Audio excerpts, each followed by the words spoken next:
ज़्यादा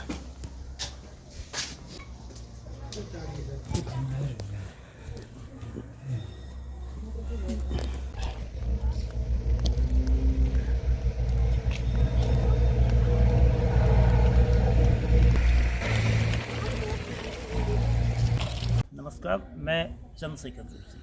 देवभूमि टुडे में आपका स्वागत है। देवभूमि उत्तराखंड का महत्वपूर्ण जिला चंपावत केवल सीमावर्ती जिला नहीं है, बल्कि आध्यात्मिक जिला भी है। आध्यात्मिक विरासत है, धार्मिक मान्यता इसकी जग जाहिर है। मानस खंड में इसका उल्लेख है।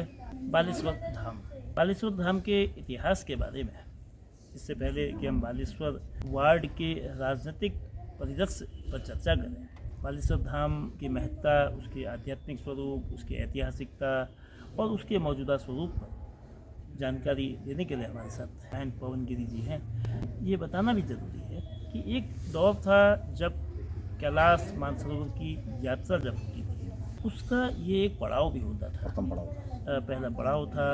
पास में पवित्र जल का नौला है, और जब नौलों के संरक्षण को लेकर सवाल खड़े होते हैं तो बालेश्वर मंदिर से 30 मीटर की दूरी पर जो नौला है वो एक उदाहरण है कि किस तरह से जल संरक्षण किया जा सकता है, जल की शुद्धता पर ध्यान दिया जाता है। और इसके लिए मंदिर प्रबंधन की ओर से मंदिर के महंत की पहल है, वो सराहनीय है। बहरहाल बालेश्वर मंदिर जो शिव का अद्भुत मंदिर है, मंदिरों की श्रृंखला है। इस मंदिर की मान्यता क्या है? इस मंदिर के सामने जब शहर का विस्तार हो रहा है, क्या चुनौतियां हैं, वो बताने के लिए महंत पवन गिरी जी हैं। ये ऐतिहासिक धरोहर, आध्यात्मिक धरोहर एक ऐसे जगह पर है जो शहर के बीचों बीच में है जी। स्टेशन से तकरीबन 100 मीटर की दूरी है। यहाँ तक पहुँचना भी कठिन नहीं है। लोगों के लिए आस्था के इतने गौरवशाली धाम पर सुविधाजनक तरीके से वो कोई भी श्रद्धालु पहुँच सकता है। तो इस मंदिर की मान्यता और इस मंदिर के सम्मुख क्या चुनौतियाँ हैं? ऐतिहासिक बालेश्वर मंदिर, जिसमें भगवान बालेश्वर महादेव के साथ माँ चंपा देवी की स्थापना है। जो चंपा देवी जो चंद्रगामी कुल देवी थी, उसी के नाम पर इसका नाम चंपावत पड़ा, जो काफ़ी प्राचीन शहर रहा है चंपावत, जो चंद्रगामी की राजधानी था। इसी पर भगवान बालेश्वर महादेव का मुख्य शिवलिंग यहाँ पर स्थापित है। बताते हैं कि यह शिवलिंग त्रेता युग में जब बाली ने तपस्या की थी, तो बाली की तपस्या के से शिवलिंग की स्थापना करी और उस शिवलिंग का नाम बालेश्वर दिया गया। इसी परिक्षेत्र में यहाँ पर कत्यूरी और चंदों ने इस मंदिर का निर्माण कराया, जो पूरा बालेश्वर मंदिर समूह के नाम से जाना जाता है। और इसके पास ही जो नौला है हमारा, उसी नौले के जल से सुबह शाम मंदिर का अभिषेक, भगवान शंकर का अभिषेक होता है। और गर्मियों में यह लोगों के पीने काम भी आता है। जो बालेश्वर वार्ड है, अपनी वार्डों की समस्याओं पर मुख्य समस्या तो यहाँ जो कुत्ते वगैरह हैं, इनकी समस्या है इस वार्ड में, जो बच्चों को ट्यूशन जाने में, आने जाने में पीछे से पकड़ ले रहे हैं और काट ले रहे हैं, जिससे छोटे बच्चे काफ़ी भयभीत हो रहे हैं। और दूसरी समस्या जो गर्मियों में पानी की समस्या रहती है, यहाँ पर पानी कम आता है, जिससे आने वाले पर्यटकों को दिक्कत होती है, और जो यहाँ की निवासी इस वार्ड के उसकी दिक्कत होती है। इस मंदिर में क्योंकि ये आर्कियोलॉजिकल सर्वे ऑफ इंडिया है जी, उसके द्वारा संरक्षित है, तो इसके संरक्षण में चूँकि कुछ बसावट पहले से है जी, लेकिन जो नए तरीके से इस वक्त या पिछले कुछ वर्षों में मकान बने हैं, उससे मंदिर को कितना बड़ा खतरा है, कितनी बड़ी चुनौती है, उसके बारे में डिपार्टमेंट द्वारा यहाँ पर नियम बनाए गए हैं। जो भी यहाँ पर नया निर्माण होता है, उसकी सारी फॉर्मेलिटी रिपोर्टें शासन को, प्रशासन को, विभाग को भेजी जाती है। उस पर कार्रवाई चलती रहती है। उनकी सारी सूचनाएँ दी जाती हैं। जनवरी का महीना है, पहाड़ आमतौर पर इस वक्त ठंड से ठिठुरते हैं, लेकिन सूर्यदेव की कृपा से चमकदार धूप और सुहाना मौसम पहाड़ की खूबसूरती पर चार चांद लगा रहा है। नगर निकाय की राजनीति, नगर निकाय के चुनाव इस वक्त सबसे महत्वपूर्ण है। इस बार का जब गणतंत्र दिवस होगा 26 जनवरी, उससे ठीक एक दिन पहले नगर निकाय के चुनावों में कौन जीतेगा, कौन काबिज होगा, वो तय हो जाएगा। 40वां वार्ड तीसरा बड़ा वार्ड है। जाहिर है जो नाम है इस वार्ड का, इसकी आध्यात्मिक वैभव को दर्शाता है। ये वार्ड शहर के सर्वाधिक मध्य में है। बाजार का जो चंपावत जो जिला मुख्यालय है, उसके बाजार का बड़ा हिस्सा 42वां वार्ड के अंतर्गत आता है। 42वां वार्ड में ऐतिहासिक तहसील, अंग्रेज़ों के ज़माने में 20वीं सदी के दौर की जो तहसील है, उत्तर प्रदेश के दौर की सबसे पुरानी तहसीलों में से एक वह भी। और वो तहसील चूँकि चंद राजाओं के राजभूंगा में थी, किले में थी, तो इसकी ऐतिहासिक महत्ता भी बढ़ती है।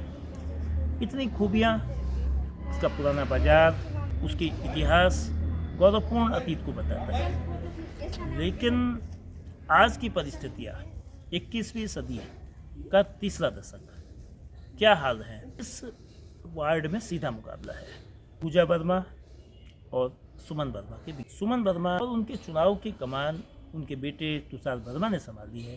तो तुषार वर्मा जी से जानते हैं कि सुमन वर्मा जी के चुनाव लड़ने की क्या वजह है, उनकी क्या प्राथमिकताएं हैं, चुनाव के क्या मुद्दे हैं। संपर्क में जब जाते हैं तो लोग उनसे किस तरह की अपेक्षा रखते हैं। 23 जनवरी को जो चुनाव होगा, आप चुनाव, आपकी माताजी सुमन जी क्यों लड़ रही है, क्या उनके मुद्दे हैं? सभासद रोहित बिष्ट जी ने अच्छा काम कर रखा है और इसको आगे बढ़ाने का काम हमारा रहेगा। साथ ही बालेश्वर मंदिर में स्वच्छ बनाने का कार्य रहेगा। हाँ, जो साफ सफाई की पूरे वार्ड की हम बात करें, क्या स्थिति है? क्योंकि ऊपर की जो बाजार है वो सक्रिय है, आबादी बढ़ रही है। उस रास्ते को तो चौड़ा नहीं किया जा सकता है दोनों तरफ मकान, लेकिन उसको बेहतर करने के लिए क्या होगा, और जो साफ सफाई की स्थिति है, कूड़ा के निस्तारण की जो व्यवस्था है, और अन्य दिक्कतें जो आप संपर्क के दौरान लोग आपसे कहते होंगे। सर, ये बालेश्वर वार्ड में मैं 24 घंटे रहता हूँ, सबकी समस्या सुनता हूँ। यहाँ पर से जिनके घर में सीवर लाइन खुले रहती है और 24 घंटे खुले रहते हैं, उनसे निजात कराए कि हम उनसे कहेंगे कि जिस टाइम सीवर लाइन आएगी तो उस टाइम अब खोलने का प्रयास करेंगे। सुमन वर्मा जी अगर चुनाव जीतती है तो पहला काम वो नगर पालिका सभासद बनने के बाद क्या करेंगे?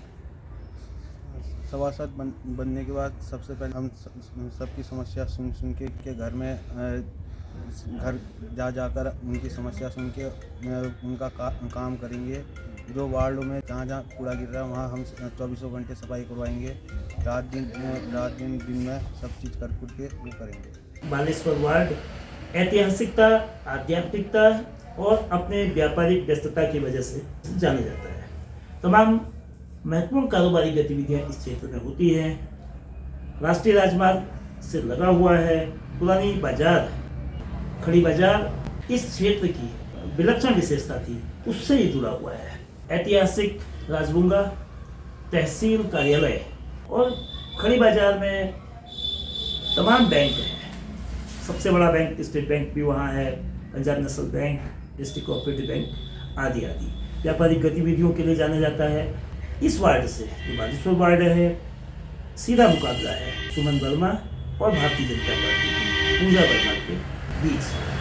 पूजा वर्मा के चुनाव का संचालन कर रहे उनके पति सनी वर्मा, जो पूर्व में चंपावत राजकीय महाविद्यालय के छात्र संघ अध्यक्ष रह चुके हैं, कई सामाजिक कार्यों में प्रखरता के साथ आवाज़ उठाते रहते हैं। वो हमारे साथ हैं, उनसे सीधे बात करते हैं कि क्या प्राथमिकताएं पूजा वर्मा की हैं, वो चुनाव क्यों लड़ रही। नगर पालिका के सभासद जो बालेश्वर वार्ड है, उसमें पूजा जी मैदान में हैं बीजेपी की ओर से। चुनाव में उनकी क्या प्राथमिकताएं रही? चुनावी बेला में जो प्राथमिकता है मेरी, जो मेरे को समझ में आया तो क्षेत्र में जाने के बाद जब मैं प्रचार में गया, तो कई लोग, जैसे विकास एक निरंतर सतत चलने वाली प्रक्रिया है। सतत का अर्थ यहाँ पे होता है कि वर्तमान आवश्यकताओं को पूरा किया जाए और आने वाली पीढ़ी के लिए वो अपनी आवश्यकताओं को खुद पूरा कर ले। तो यहाँ पे आज तक जो वार्ड मेंबर है उन्होंने भी काफ़ी प्रयास किए, लेकिन जो काम कुछ काम ऐसे होते हैं कि कुछ छूट जाते हैं, तो उन जो वो छूटे हुए काम है मैं कोशिश करूंगा कि उनको पूरा किया जाए। जो बालेश्वर वार्ड में जो सबसे प्रमुख समस्या, क्योंकि राष्ट्रीय राजमार्ग भी है, पुरानी बाजार भी है, खड़ी बाजार भी है, व्यस्त इलाका भी है, जो नगरीय क्षेत्र में साफ सफाई का मसला होता है, नागरिक के विकास का होता है, स्ट्रीट लाइट का होता है, इस तरह के जो मुद्दे हैं, सबसे महत्वपूर्ण बिंदु आपकी नज़र से क्या है?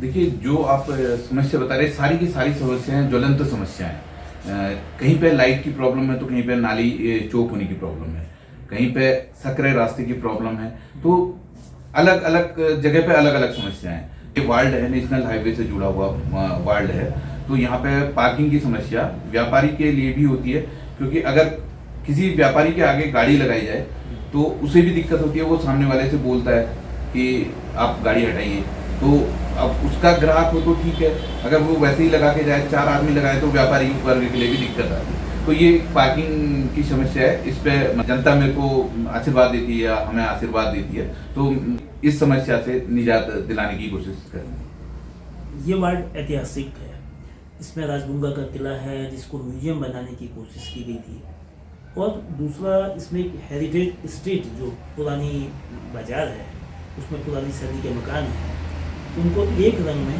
रंगने की कोशिश मुख्यमंत्री की घोषणा में है। तो वार्ड सदस्य चुनाव जीतने के बाद आप उस काम को कैसे आगे बढ़ाएंगे, कितनी मुखरता से उस काम को स्वीकृति और पूरा कराने के लिए काम? जो ये हमारी पुरानी बाजार है, जिसे मल्ली बाजार और तलियाहाट हमारी बाजारें हुए हैं, तो ये जो पहले बाजार हुआ करती थी, तो पुराने समय पे यही मेन बाजारें हुआ करती थी, लेकिन धीरे धीरे किन्हीं कारणों से वो बाजार अब थोड़ा सा वहाँ आवाजाही कम होती है। तो जो सीएम घोषणा में हेरिटेज स्टेट वाला जो है, उसमें एक ही कलर के सारे मकान होंगे, तो वो थोड़ा आकर्षक लगेंगे, और जो कुछ जगह पे उसमें पेंटिंग वगैरह करके उसको थोड़ा सा भव्य और सुंदर रूप दिया जाएगा। तो अगर यहाँ पे मेरी पत्नी बीजेपी की ओर से सभासद पद की दावेदार है, तो अगर सीएम घोषणा में ये शामिल है, तो अगर कोई जो जनप्रतिनिधि जो सीधे इन समस्याओं को उठा सके या सीएम साहब तक ले जा सके, तो मेरे को लगता है कि समस्या जल्द सॉल्व हो सकती हैं, या उस बाजार का जो पुराना रूप है वो दोबारा से वापस लाया जा सकता है। आप चुनाव प्रचार में लोगों के बीच जा रहे होंगे, जनसंपर्क कर रहे होंगे, वो किन मसलों को प्रमुखता से आपसे प्रत्याशी से कह रहे हैं? मेन समस्या लोगों की जो है साफ सफाई और प्रकाश व्यवस्था को लेकर है, तो वो मेन समस्या जो यहाँ पे बार बार लोग बोल रहे हैं, तो वही है। तो इनमें विशेष रूप से फोकस रहेगा कि आम आदमी को इन समस्याओं से ना जूझना पड़े। इसके अलावा आर्थिक वर्ग से कमजोर व्यक्ति है, उनको जैसे परिवार रजिस्टर की नकल हो गई, या सपोज जैसे मुख्यमंत्री राहत कोष हो गया, या कोई भी आर्थिक सहायता हो गई, तो या समाज कल्याण से हो गई, श्रम विभाग से हो गई, जैसे जो आम वर्ग है उनको पता नहीं है कि श्रम विभाग से भी आर्थिक सहायता मिलती है, कन्याधन और वगैरह कई योजना है। तो उन योजना का लाभ उन वंचित वर्ग को मिले, जो उस वर्ग को जो उसके हकदार हैं उनको नहीं मिल पा रहा है, तो उनको वो लाभ पहुंचे। इसके लिए कोशिश करेंगे कि वो उनको उस चीज़ का फायदा मिले। चुनाव जीतने के बाद सबसे पहली प्राथमिकता, सबसे पहला काम जो आपकी ओर से होगा? जो मेन समस्या जो आप कह रहे हैं, तो मेरे को जो लगता है मूलभूत आवश्यकताएं जो आदमी को चाहिए, पथ प्रकाश व्यवस्था और मार्ग सही हो और साफ सफाई हो, जो मेन चीज, मेन फोकस जो होना चाहिए, इन पे होना चाहिए। बालेश्वर वार्ड का ये खड़ी बाजार सबसे व्यस्ततम क्षेत्र है। यहाँ तमाम बैंक हैं, सबसे बड़ा बैंक भारतीय स्टेट बैंक है, पीएनबी, डिस्ट्रिक्ट कोऑपरेटिव बैंक और कई व्यापारिक प्रतिष्ठान भी है। लेकिन उसके बावजूद जो इस रास्ते के हाल है वो बेहद ख़राब है। यहाँ के लोग, यहाँ के व्यापारी, इसको लेकर उनकी क्या राय है? हम इस समय सादिक हुसैन जी की दुकान में हैं। 2010 से वो इस क्षेत्र में हैं, और उसके बाद से तीसरा चुनाव 2013-2018 के बाद अब 2025 में वो मतदान में हिस्सेदारी करेंगे।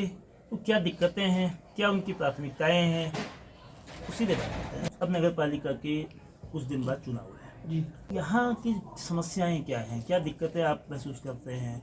अपने प्रत्याशियों से क्या उम्मीद करते हैं? दिक्कतें यही हैं, रोजगार नहीं है, रोजगार बिल्कुल ख़त्म हो गया है नहीं। ऑनलाइन से भी ख़त्म हुआ है कुछ, मतलब कोरोना के बाद से भी ख़त्म हुआ है, उससे भी हुआ है। रोजगार नहीं है हम लोगों के लिए, और यही है। और इधर तो सारा दुकानें ऊपर की बाजार में ख़त्म होती जा रही हैं। कोई दुकान उधर को ले भी ले तो उसे किराया निकालना भी मुश्किल होता है। इधर कोई ग्राहक ही नहीं चलता, क्योंकि कोई मतलब इधर कोई ऐसा मतलब मेडिकल के अलावा और कोई दुकान ऐसी नहीं है जो जिससे ग्राहक चढ़े और आए। केवल ये बैंक और मेडिकल की ही जो हमारा देना है, जो मतलब जो कुछ भी थोड़ा बहुत कर गुजर बसर हो रही है तो वही है, और तो बाकी कुछ है नहीं इस बाजार में। तो जो रास्ता है जब हाँ। हम नीचे नेशनल हाईवे से ऊपर को चलते हैं खड़ी मुझे- बाजार, तो वो कैसा रास्ता ठीक है? मुझे तो 2010 से रह रहा हूँ, तो 2010 से अब तक कोई काम नहीं हुआ इस रोड पे। सब टूटी हुई रोड है, ऊंची नीची देख ही रहे हो आप।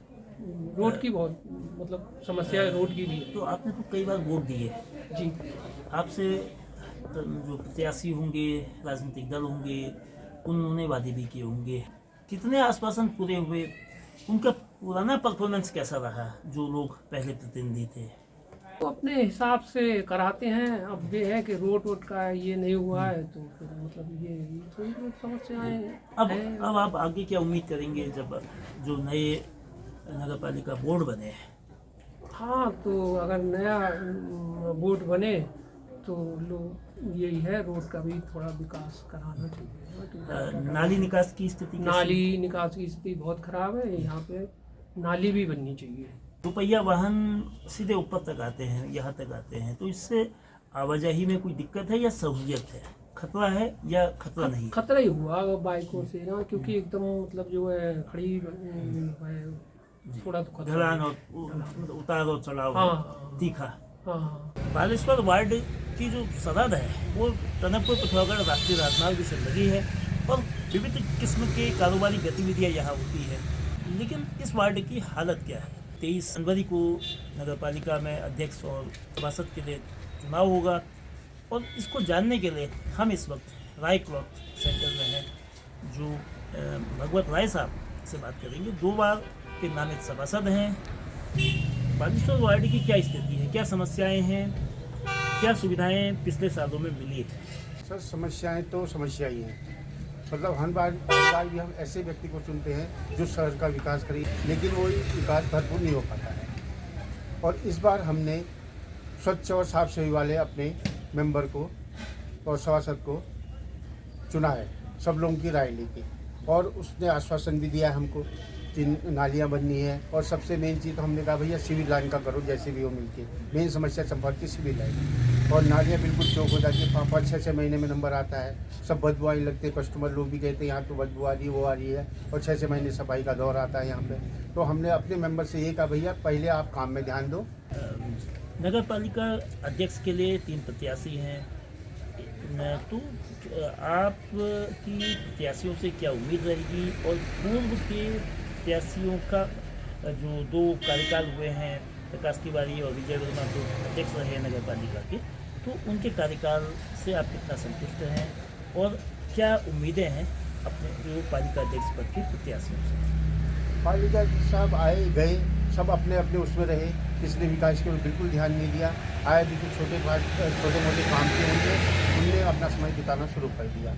और जो भी उनने काम दिया सब बाहर के व्यक्तियों को दिया, ये नहीं कि अपने लोकल के आदमी को रखा जाए या उनको काम दिया जाए, जिससे बेरोज़गारी भी हमारी कम होगी और नगर का जो भी बच्चा होता है ईमानदार से काम करता।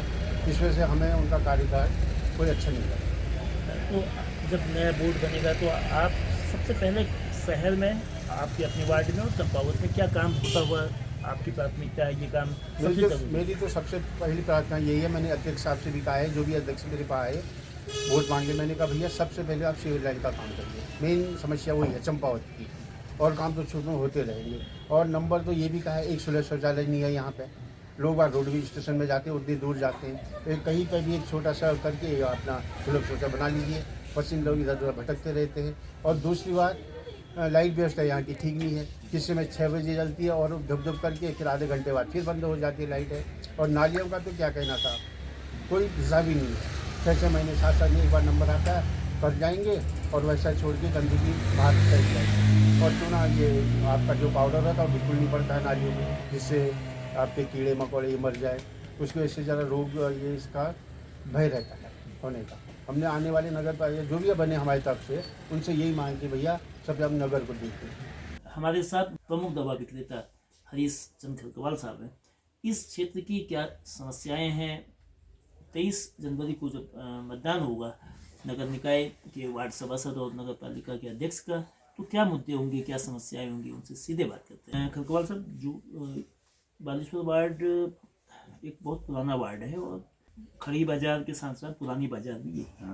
आज जब जिला मुख्यालय बन गया है और ये इसकी स्थिति, तो पुराना बाजार बिल्कुल फीका हो गया है, पुराने बाजार के कारोबार घट गया है और इस खड़ी बाजार की भी स्थिति बेतरतीब तरीके की है। तो इस वार्ड में समस्याएं क्या हैं? इस वार्ड में मेन समस्या तो ये रोड की है। रोड सब उखड़ रही है और जो लोग गिर रहे हैं, आते जाते हुए लोग ठोकर खा के गिर जा रहे हैं। इस पहली प्राथमिकता इस रोड को ठीक करने की होगी और सफाई वगैरह तो होती है यहाँ पे। इसी वार्ड में आपका जो पुरानी बाजार है, वो बाजार उसमें कारोबारी गतिविधियाँ बहुत नीचे आ गई। हर शहर का पहाड़ में पुरानी बाजार होती है, तो इस बाजार को पुरानी स्थिति में लाने पे, यानी कि जो पहले इसमें कारोबार होता था, क्या किया जा सकता है? क्या इन मुद्दों को भी सभासदों, चेयरमैन, प्रत्याशियों को उठाना चाहिए? इसके लिए तो ऊपर से लिंक रोड वगैरह बने कोई,